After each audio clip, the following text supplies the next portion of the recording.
আসসালামু আলাইকুম। আমি কুয়া থেকে বলতেছি। এই বড় বড় যে তাম্বুগুলো দেখেন না, এগুলা এক ধরনের রাবারের সিস্টেম। তারফালগুলো অনেক উন্নত মানের। এটা দেখার কারণ আছে, বিস্তারিত বলবো। মনোযোগ দিয়ে ভিডিওটা দেখেন, বুঝতে পারবেন আসলে কেন আমি ভিডিওটা রান করছি।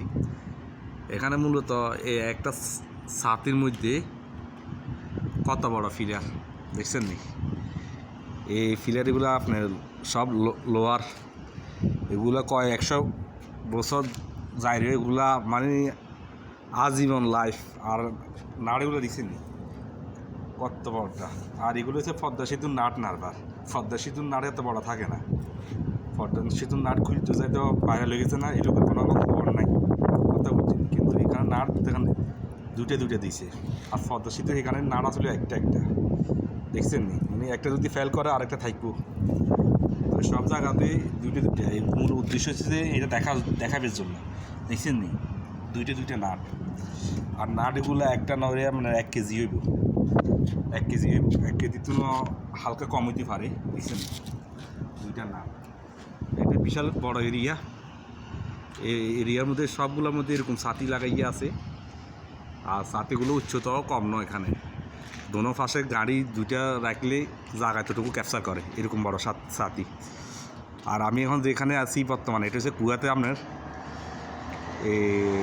আবদুল্লাহ মুবারক মন্তাগা, আবদুল্লাহ মুবারক গ্রাম বলে আর কি, গ্রামে। এখানে এটা ভার্সিটি। এটা অনেক বড় ভার্সিটি। এটা এখানে আবদুল্লাহ মুবারক কলেজও বলে বা শাহজাদিয়া কলেজও বলে।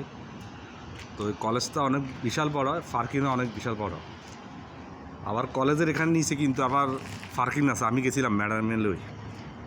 তো ভিডিও ভালো লাগলে লাইক আর শেয়ার দিয়ে দিবেন। মূলত ভিডিওটা করার উদ্দেশ্য যে পদ্মা সেতুর যে স্ক্রু খুলে গেল তারে কত শাস্তি দিয়েছে।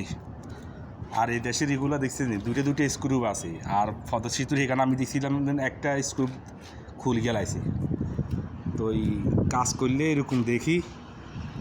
বাইরের কান্ট্রির বাংলাদেশে বলে না, বাইরের কান্ট্রির সাথে কন্ট্যাক্ট করি যে কোনো পদ্মা সেতু বলেন, যে কোনো বড় বড় মেল কারখানা বলেন, এগুলো বানাইবার জন্য এই কারণে বানান। এগুলো সিরগুড়ি আছে। বাংলাদেশে তো চোরের খুনি, চোরে অর্ধ খাইয়ালায়। তো আমরা দুইটা নাট দিব কেন? এই নাটের হইসাগুলো খাইয়ে লাইতো, বুঝছেন নি? দুইটা নাটের জায়গাতে একটা নাট লাগাইতো। তো ভিডিও ভালো লাগলে লাইক আর শেয়ার দিয়ে দিন। যারা বুঝার আছে তারা তো বুঝছে না আমি কি বলছি, ইশারা ইঙ্গিতে বুঝে নিবেন। বাংলাদেশের যে লোক আছে, এগুলো দিয়ে কাজ করানো যেত না। বাইরের লোকের সাথে কন্ট্যাক্ট করে যদি কাজ করে না, এগুলো উন্নত মানের হয়, অনেক ভালো হয়।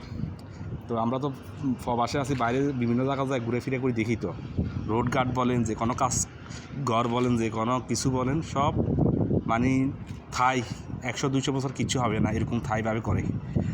তো ভিডিওটা লাইক আর শেয়ার দিয়ে দিন ভালো লাগলে। আল্লাহ হাফেজ।